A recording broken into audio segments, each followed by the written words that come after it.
Une bande de braqueurs fait irruption dans une banque. Mais au lieu de voler l'argent, ils ordonnent aux otages d'enlever leurs vêtements. Voudraient-ils donc commettre un crime sexuel? Lorsque la police fait irruption, elle découvre qu'il n'y a en réalité aucun braqueur. Les otages vont bien, l'argent est intact. Mais ce que personne n'imaginait, c'est que les braqueurs ont déjà empoché 1,2 milliard. Comment ont-ils fait? Ce jour-là, 4 braqueurs arrivent dans une banque de Wall Street. Le chef, déguisé en ouvrier, entre tranquillement, braque une lampe infrarouge sur les caméras. Et en un instant, tout le système de surveillance est hors service. Pendant ce temps, ses complices, eux aussi déguisés en ouvriers, entrent par la porte arrière et la verrouillent. Le garde de sécurité s'apprête à les interpeller, mais sent aussitôt le canon d'une arme contre sa taille. Les complices commencent alors à prendre le contrôle de la banque. Fumigène, menaces, coups de feu en l'air. En quelques minutes, ils maîtrisent 50 otages. Une patrouille de police, voyant de la fumée s'échapper du bâtiment, s'approche pour vérifier. Mais les braqueurs ne se cachent même pas, ils ouvrent la porte et crient aux policiers qu'ils sont en train de braquer la banque et qu'il ferait mieux d'appeler du renfort. Ensuite, ils confisquent les téléphones et les clés de tout le monde. Et les otages obéissent sans résistance. Seul le directeur de la banque tente un petit tour, il prétend avoir oublié son téléphone chez lui. Le chef des braqueurs prend alors un téléphone d'employé, compose son numéro, et on entend aussitôt la sonnerie venant de son bureau. Pris sur le fait, le directeur blêmit, persuadé qu'il va être exécuté pour l'exemple. Mais le braqueur ne le tue pas, il se contente de le frapper violemment. Ce passage à tabac suffit à terroriser tous les otages. Les braqueurs leur ordonnent ensuite d'enlever leurs vêtements, et d'enfiler des combinaisons identiques à celles qu'ils portent eux-mêmes. Puis ils divisent les otages en 10 groupes,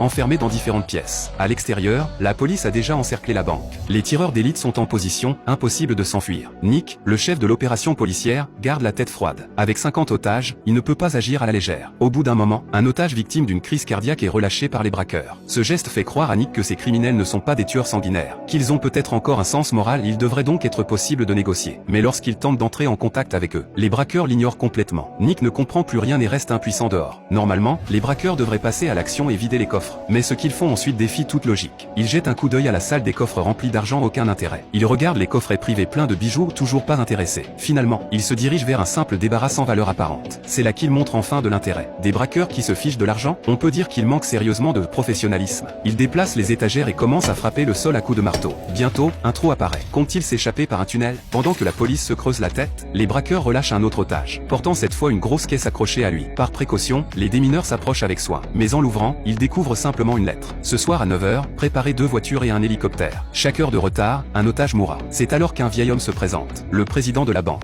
Ce n'est qu'une de ses nombreuses succursales. Et pourtant il est visiblement très nerveux. Il cache manifestement quelque chose de compromettant dans cette banque. Il propose même de payer de sa poche voiture et hélicoptère, à condition que la police laisse partir les braqueurs. Mais Nick refuse, il ne s'agit plus d'une décision privée. Une fois le président éloigné, Nick poursuit la négociation. Le fait que les braqueurs aient séparé les otages en groupes n'est pas un hasard. Toutes les demi-heures, ils mélangent de nouveau les gens, changeant leur répartition d'une pièce à l'autre. Un des otages finit par comprendre, en les forçant à porter les mêmes vêtements. Les braqueurs veulent que, lorsque la police interviendra, elle soit incapable de distinguer qui est qui. Les otages risquent même d'être abattus par erreur. Plutôt que d'attendre la mort, il suggère de se rebeller. Mais les braqueurs l'entendent, et il reçoit une sévère correction. Peu après, les braqueurs s'intéressent enfin au coffret privé. Ils ouvrent l'un d'eux, à l'intérieur, des diamants et un dossier. Le chef éclate de rire, c'est précisément ce qu'ils étaient venus chercher. Dehors, le président de la banque est au bord de la crise de nerfs. Le coffre-fort ouvert est le sien. Les documents qu'il contient sont vitaux. Ils peuvent ruiner toute sa fortune. Il envoie alors une séduisante attachée de presse pour négocier avec les braqueurs. La femme parvient à établir le contact et leur dit « Je ne suis ni policière, ni employée de la banque ». À ces mots, le chef comprend et accepte de la rencontrer. 10 minutes plus tard, elle ressort indemne, mais refuse de révéler le contenu de leur discussion. Nick trouve cela très étrange. Il décide donc de parler lui-même au braqueur. « Ce que vous demandez est prêt, dit-il. Mais je dois m'assurer que les otages vont bien. Alors je veux entrer moi-même. » Les braqueurs savent qu'il ment, mais acceptent quand même. Nick entre et constate que les otages sont vivants et sains et saufs. Il tente alors de convaincre le chef de se rendre. L'immeuble est encerclé, les unités spéciales sont prêtes. Si vous continuez, vous n'aurez aucune issue. Mais le braqueur reste impassible. Je connais vos règles. Tant qu'aucun otage n'est blessé, vous n'oserez pas donner l'assaut. Et si vous le faites, la presse vous crucifiera. Nick insiste, même les égouts sont surveillés. Comment crois-tu pouvoir t'enfuir? Le chef réplique calmement. Je ne vais pas m'enfuir, je sortirai par la grande porte, au vu de tous. Entendre un criminel lui parler avec autant d'arrogance rend Nick furieux. Pris d'un élan, il tente de le maîtriser, et s'apprête à lui arracher son masque. Mais un autre braqueur surgit et braque son arme sur sa tête. Nick croit sa dernière heure arrivée, mais à sa grande surprise, le chef se contente de le gronder et le fait reconduire dehors, sain et sauf. Après cet épisode, Nick comprend. Ces braqueurs bluffent, ils n'ont pas l'intention de tuer. Il décide donc de lancer l'assaut. Mais soudain, un appel arrive. Les braqueurs ordonnent de tourner les caméras vers le 2e étage de la banque.